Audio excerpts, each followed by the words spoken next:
Hello, my name's Brian, and I'm going to go over a few things that may be of interest if you're going to be replacing the spider injector on your Chevrolet. This one's a 2002 S10. It's a little four-wheel drive with a 4.3 liter. The 4.3 liter and the 5.7 liter are the same with the exception of two cylinders. The 5.7 has an extra two cylinders on it. The spider injector is called the spider injector because it looks much like a spider.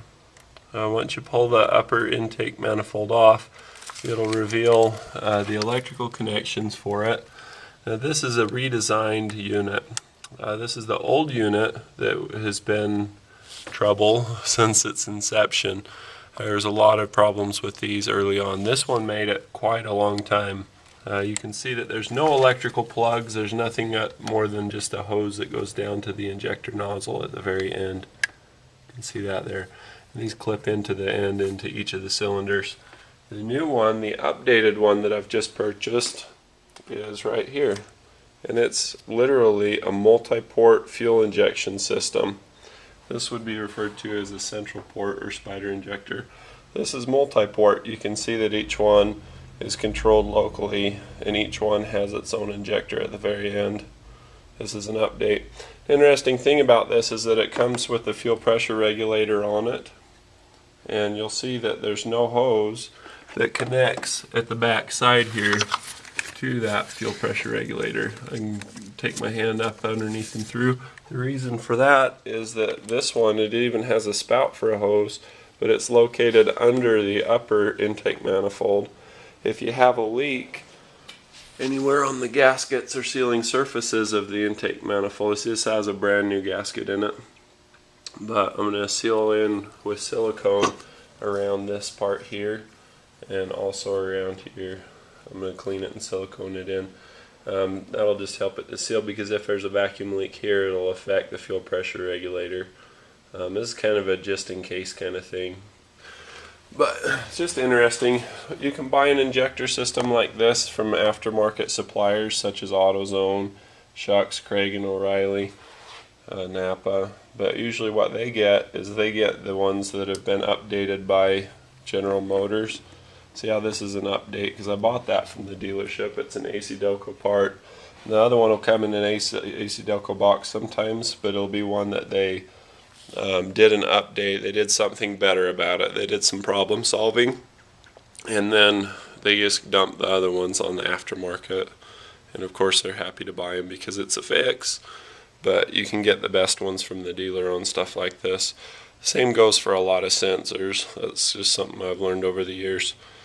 So to take this injector out, first you have to undo the top. You have to unplug all the different emissions components that you have here.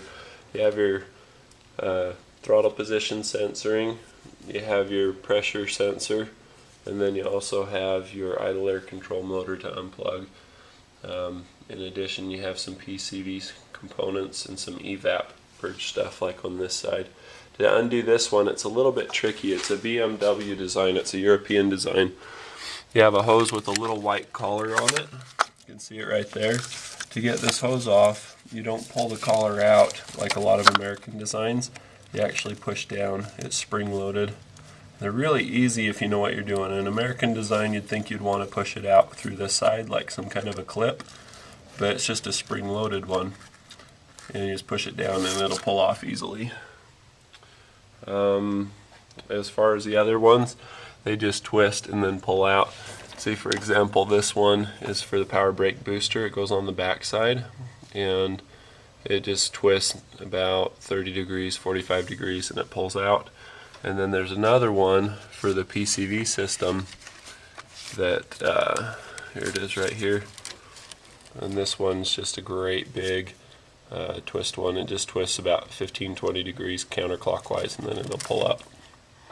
So you've got those to take off, and then you have bolts to remove. It's a little tricky because this bolt you don't take off. This one's secured by a bolt that goes into the bottom here. You can see it's not necessary to remove that. You will need to remove the two on the front of the throttle body. There's a clip for one of your accelerator cables here. You just got to take off the nut first, and then it'll come off. your purge valve or purge solenoid for the evap. You'll need to take bolts off from either side of that. And then you have one on this side, one on this side. They're kind of stud-like. You just use a deep 10mm socket. And then there's two that are hiding on the back side. You want to pull those off. Now before you can take this off, there's a fuel line that goes over the top. This is what it looks like. It's held on into place here. It's got a little 10mm bolt that goes and holds the base down. And then on the back side, past these nuts, the nuts that secure into them are 5/8. So you'll want to have a 5/8 line wrench or a crow's foot. I really like the crow's foot. You can get the Evercraft ones through Napa, and they're amazing. They're absolutely incredible. And what I'm talking about is they're very strong and they're very easy to use. The interface, as you see, with the 3/8 drive ratchet, and they're very strong. They don't expand. They're made out of a good material and of a good design. It's small enough to get in there, and it's big enough that it won't expand like an end wrench will. If you use a 5/8 end wrench like this, or like the stubby that I have, I break them loose with this, and then I go in with the 5/8 stubby. But these, they tend to expand. Matco particularly is a good brand for not expanding. I won't get into a whole thing of wrenches, but it's a useful thing, so I thought I'd throw it in just a little. So that's what you do to get that off. There's a couple little nuts that secure a bracket on here pertaining to that fuel line we were just looking at. So you'll want to pull those two nuts off. They're a little 8mm. Then you'll have a little piece like this that goes between them. Pull out that bolt on the back side, undo the nuts, and then that fuel line will come off. You see, that's the fuel line right there and there that it came off of. I like to pull my spark plug wires up out of the way. I pull them off of the distributor cap there. It's easy to put them back on if they're marked, you know, and if you have them held in a harness like that, you just put them back in the same order. If you go to start it up and it fights itself once it starts and wants to die, then you'll know that you got them backwards and you can switch that easily. I also unplug the control module from the back. I'm stuttering. You can undo the control module on the back side of the distributor just to make sure that you don't hit it when you're doing your wrench and stuff back there. It's just to protect it. I broke one way back in the day, and ever since then I always undo them. It's just a good habit. That should get you to where you can get your spider injector out. You undo each of these by pinching each side. You pinch them and then just wiggle them out gently. These will tend to be really fragile, especially on the 2002. It's getting kind of old. Then you've got this bracket that holds the head of the spider injector. When you look at the side of it, you'll notice that it has these little tabs, and that's what's holding it in. There's a bolt down underneath of there that's a Torx, and it's not supposed to be tight all the way, but it just holds it down there. You don't undo that, you just have to spread this open a little bit, unbuckle it, and it'll come up and out, and then you can put in your new one. Nice thing about this job, oh, I forgot the electrical plug. I'm going to go back just quickly and cover that. The electrical plug has a little retainer that goes into the plug itself there, the little latch. You just pull that up and it'll come out. Once you do that, you gently, oh so very gently, unbuckle this. It's got a little slit in it, so you can put a screwdriver straight down in there and then pry this way. You want to pry just enough to clear off of there so that you can get it off, and do one side until it holds and then do the other side. I like to do this back side first because it's hardest. I get it so that it creeps up that way, and then I get the screwdriver while I'm holding this with my finger under there. I hold this with the other side on the screwdriver, pry back very gently. The danger here is that these are very thin, very fragile plastic components. If you pull those off and they snap, say they break, you know, they're so skinny and old and plastic. If they break, then you don't have anything to hold your injector down firmly, your injector plug.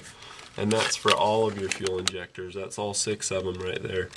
So you want that to have a good firm connection. If it doesn't, you can have intermittent fuel trim problems and drivability problems as well.